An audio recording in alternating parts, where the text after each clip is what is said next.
Hola, ¿qué tal amigos de YouTube? Muy buenos días, muy buenas tardes o muy buenas noches tengan todos ustedes. El día de hoy vamos a hablar sobre el ciclo de Krebs. Es el ciclo más importante en la transformación metabólica de los alimentos. Así que vamos con la introducción y adelante.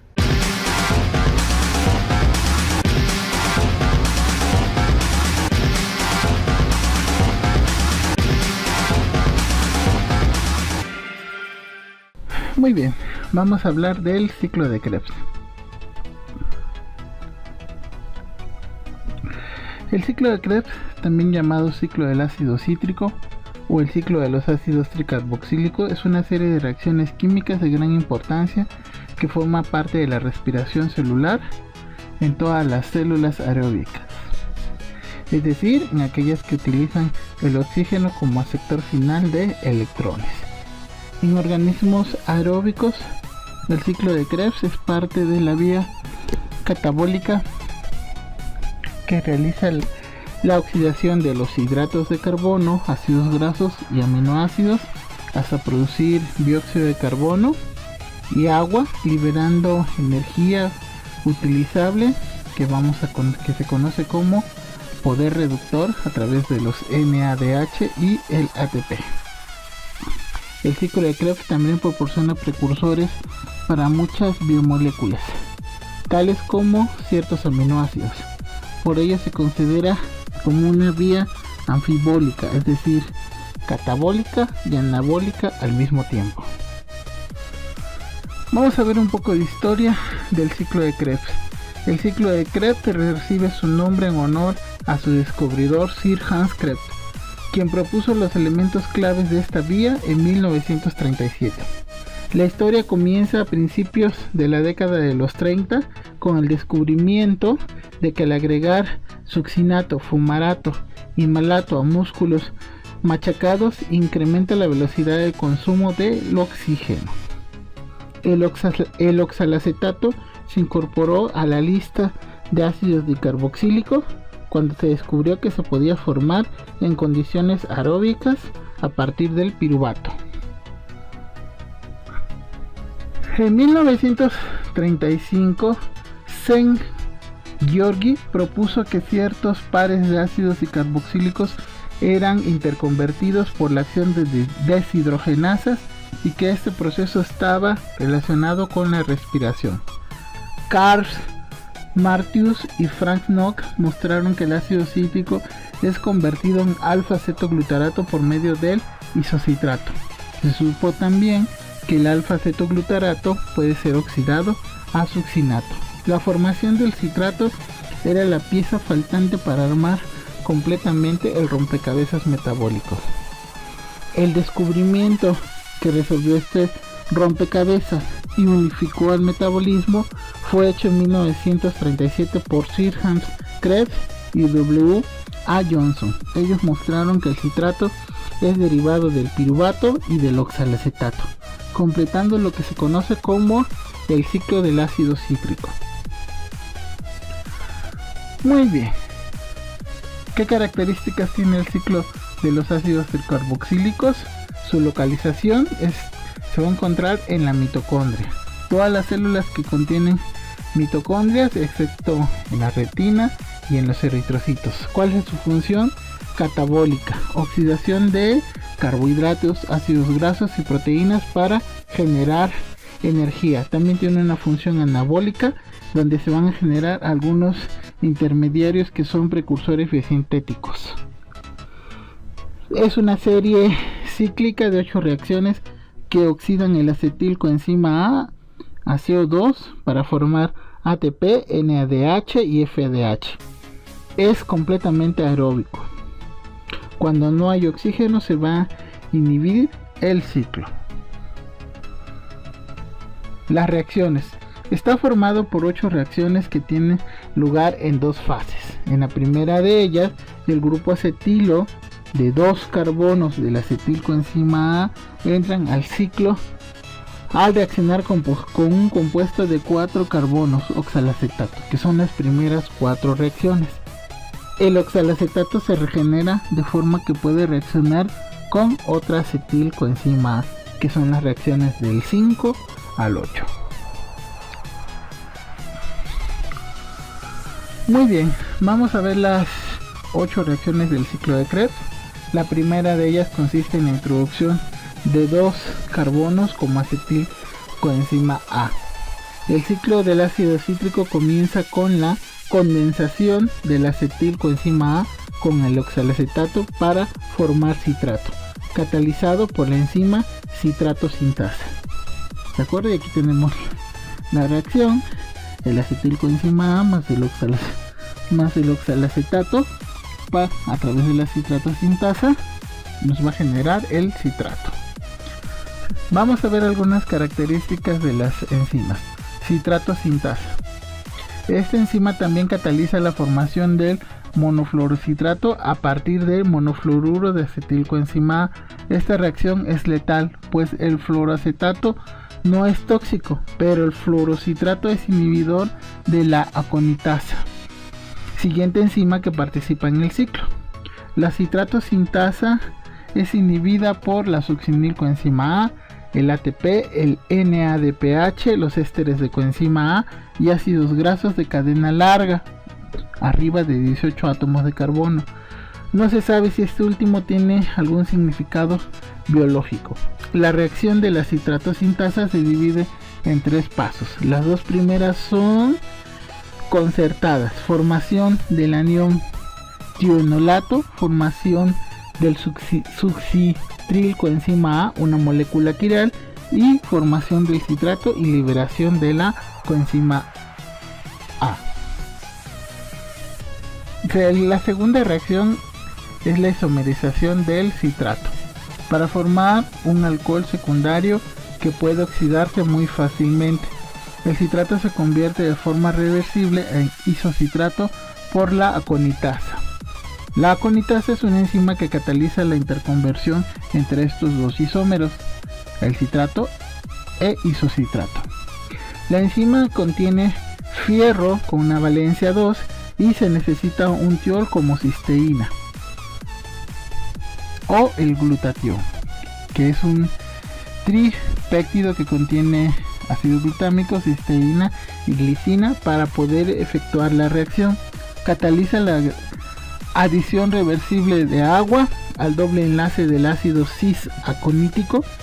El hidrógeno y el oxidrilo del agua siempre se acoplan en posición trans entre ellos a través de la formación del intermediario cis-aconitato.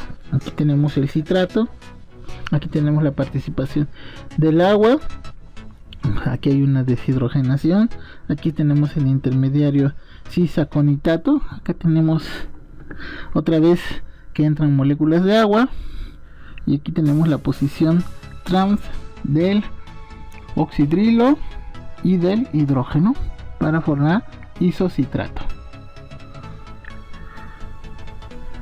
El isocitrato se va a oxidar para formar NADH y CO2, que es la tercera reacción, y es una descarboxilación oxidativa que se va a producir en 2 pasos. El primer paso es el isocitrato se oxida para formar oxalosuccinato. El oxalosuccinato se descarboxila para formar alfa-cetoglutarato. Y esta es una primera reacción de descarboxilación. La enzima que se encarga de llevar a cabo esta descarboxilación se conoce como isocitrato deshidrogenasa. Vamos a ver algunas características de la isocitrato deshidrogenasa. La enzima existe en 2 isoformas, una dependiente de NAD positivo que solo se encuentra en mitocondria y otra dependiente de NADP positivo que también está en citoplasma. La enzima dependiente de NAD es el catalizador principal de la vía, necesita ADP como modulador positivo, así como magnesio. Es un homooctámero de 380.000 kilodaltons, es inhibido por el NADH y el ATP. La isocitrato deshidrogenasa dependiente de NADP no es alostérica.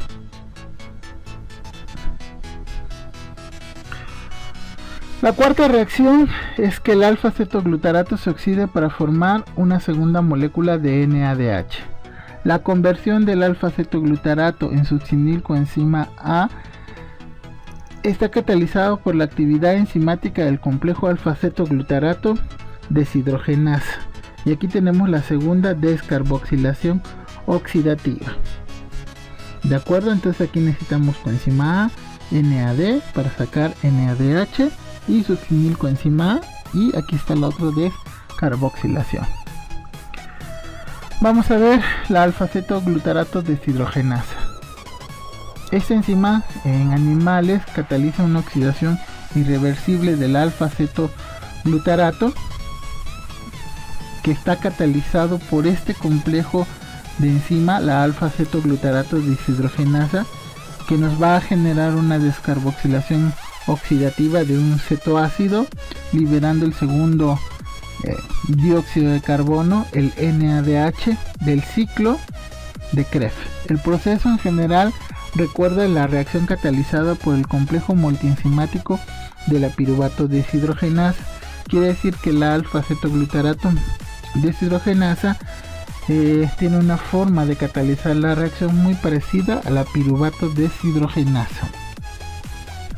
En este caso, las enzimas que forman el complejo son la alfa-cetoglutarato deshidrogenasa, que es la enzima 1, dihidrolipoil transuccinolasa, que es la enzima 2, y dihidrolipoil deshidrogenasa, que es la enzima 3. La reacción es análoga a la oxidación del piruvato, acetilcoenzima A, y se produce por el mismo mecanismo. Participan como coenzimas el pirofosfato de tiamina, el ácido lipoico, coenzima A, el FAT y el NAT. Entonces esta es una enzima que cataliza su reacción de la misma forma en lo que lo hace la piruvato deshidrogenasa. La quinta reacción es la ruptura de la succinilcoenzima A, que está acoplada a una fosforilación a nivel de sustrato. La ruptura del enlace tioéster de energía elevado de la succinilcoenzima A para formar succinato está catalizado por la enzima succinato tioquinasa, más bien conocida como succinilcoenzima A sintetasa. Succinilcoenzima A sintetasa. La coenzima A no se pierde por simple hidrólisis, sino una reacción de conservación de la energía con el difosfato de guanosina y fósforo inorgánico. La enzima es la succinilcoenzima A sintetasa, también llamada succinato tiosinasa, que sintetiza un enlace de alta energía en el GTP. Se ha encontrado que el mecanismo se lleva a cabo por la fosforilación de la enzima en una histidina. Vamos a ver que este mecanismo se va a llevar en 3 eventos. Entonces aquí tenemos el fósforo inorgánico, tenemos la succinilcoenzima A, ¿sí? Lo que va a ocurrir es que este fósforo inorgánico se une a la coenzima A, a la succinilcoenzima A, y nos va a dar succinilfosfato y nos libera la coenzima. Esa sería la primera reacción. La segunda reacción entonces es una histidina que se encuentra en la enzima, que se va a llevar el grupo fosfato que originalmente estaba aquí en la succinilcoenzima A, se lo lleva, nos libera hidrógenos y nos da el 3, nos queda la histidina fosforilada, 3-fosfohistidina, y aquí nos genera el succinato. Sin embargo, esta histidina tiene que perder este grupo fosfato, porque si este grupo fosfato se queda unido a este histidina, ya no va a poder llevar a cabo otra conversión de succinilcoenzima A succinato. Por lo tanto, este fosfato que está unido a esta histidina va a ser donado a una molécula de guanosina difosfato, guanosin difosfato, ¿sí? Para generarnos un compuesto de alta energía que es el GTP, guanosin trifosfato, con 3 átomos de fosfato. Y estos son los 3 pasos que lleva a cabo la enzima para convertir el succinilcoenzima A en succinato. La sexta reacción, la molécula de 4 átomos de carbono succinato se va a oxidar para formar fumarato y FADH. La enzima que cataliza esta reacción es la succinato deshidrogenasa.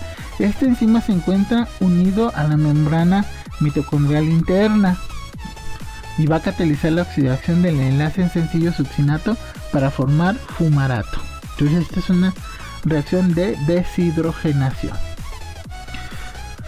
La succinato deshidrogenasa, la oxidación del succinato, ya vimos que es catalizado por la succinato deshidrogenasa, que es una flavoproteína que contiene FAT unido covalentemente. Esta enzima está unida a la membrana interna mitocondrial. El FAT actúa como un aceptor de hidrógenos en la reacción. La séptima reacción es hidratación del fumarato. El fumarato se va a convertir en L-malato en una hidratación reversible del doble enlace catalizado por la fumarasa o por la fumarato hidratasa. Entonces aquí entra una molécula de agua para hidratar este enlace y generarnos el malato. La hidratación reversible del fumarato a L-malato es catalizada por la fumarasa, que es una enzima hidratasa. La fumarasa tiene un peso molecular de 200.000 kilodalton, es un homotetrámero activo. Sus monómeros son inactivos cuando se separan. Esta enzima es inhibida por el ATP y es heteroespecífica para su sustrato. Esta enzima solamente va a reconocer el fumarato. La última reacción es que el malato se oxida para formar oxalacetato y un tercer NADH, catalizado por la malato deshidrogenasa, que oxida el grupo alcohol secundario del malato a la correspondiente cetona. Aquí tenemos el malato, tenemos que entra el NAC oxidado, sale el NAC reducido y nos generamos el oxalacetato. Este oxalacetato puede finalmente condensarse con otra acetilcoenzima A y seguir dando vueltas en el ciclo de Krebs. La malato deshidrogenasa es la última reacción del ciclo. La malato deshidrogenasa Na dependiente cataliza la oxidación del L-malato a oxalacetato. Es una enzima estereoespecífica. Se encuentran dos isoformas en animales, una en mitocondrial y la otra en el citoplasma. Ahora bien, vamos a ver la regulación del ciclo de Krebs. Cuando se satisfacen constantemente los requisitos energéticos y de biosíntesis de la célula, las enzimas claves en la regulación, que normalmente es alostérica y de sustrato del ciclo, es la citrato sintasa, la isocitrato deshidrogenasa, la alfa-ceto glutarato deshidrogenasa y eventualmente la piruvato deshidrogenasa y piruvato carboxilasa. Estas enzimas participan en la conversión del piruvato acetilcoenzima A través de la piruvato deshidrogenasa. Entonces, de manera indirecta, la actividad de estas enzimas pueden favorecer o bloquear la entrada del acetilcoenzima A al ciclo de Krebs, aunque no olviden que también entran al ciclo de Krebs acetilcoenzima A proveniente de la beta oxidación, que es la oxidación de los ácidos grasos, y de la transaminación de algunos aminoácidos. Aquí tenemos esquematizada la regulación del ciclo de Krebs. Se conoce que la primera reacción es por la citrato sintasa. Entonces tenemos los moduladores negativos, el NADH y el succinilcoenzima A. La isocitrato deshidrogenasa, que está acá, está regulada negativamente por NADH y el ATP, y es activada por el ADP. La alfa-cetoglutarato deshidrogenasa es activada por el calcio, pero a su vez es inhibida por el NADH, el ATP y el succinilcoenzima A. Muy bien, vamos a ver al ciclo de Krebs con otras funciones, que es la función de anapletórico y anfibólico. Y esto se debe a que gran cantidad de rutas van a convergir o van a llegar al ciclo de Krebs. Las reacciones que reponen los intermediarios del ciclo se conocen como anapretóricas. Se pueden reponer en reacciones en cualquier intermediario. La doble naturaleza del ciclo anabólico y catabólico es lo que se conoce como anfibólico. Y aquí tenemos algunos ejemplos de qué le ocurre al ciclo de Krebs y de algunos de los intermediarios que van a participar en este ciclo. Entonces veamos. Tenemos la acetilcoenzima A, pero por ejemplo por la síntesis o por la oxidación de ácidos grasos vamos a producir colesterol, ¿sí? El oxalacetato, por ejemplo, puede servir para formar fosfonol piruvato y de ahí a glucosa por una enzima que se llama fosfonol piruvato carboxinasa, pero el fosfonol piruvato también nos puede generar oxalacetato. Por transaminación de algunos aminoácidos vamos a generar oxalacetato, pero el oxalacetato también es precursor para la síntesis de algunos aminoácidos. Por el piruvato también nos puede generar malato. La tirosina y la fenilalanina nos pueden generar fumarato. La isoleucina, la metionina y la valina nos pueden generar succinilcoenzima A. El propionato igual, pero la succinilcoenzima A nos va a servir como sustrato para sintetizar porfirinas. El alfa-cetoglutarato también es un intermediario para la síntesis de aminoácidos, pero también en la degradación de aminoácidos vamos a generar alfa-cetoglutarato. El citrato, como ya les había dicho, puede ser precursor de los ácidos grasos y del colesterol. Y es así como hemos llegado a la finalización del video del día de hoy. Muy bien, pues no me queda más que darte las gracias por haber llegado hasta el final. Te invito a que te suscribas al canal, a que actives las campanas para que estés al pendiente de los nuevos videos que se suben al canal. Te invito a que compartas este video y por tu atención muchísimas gracias. Nos estamos viendo, hasta la próxima.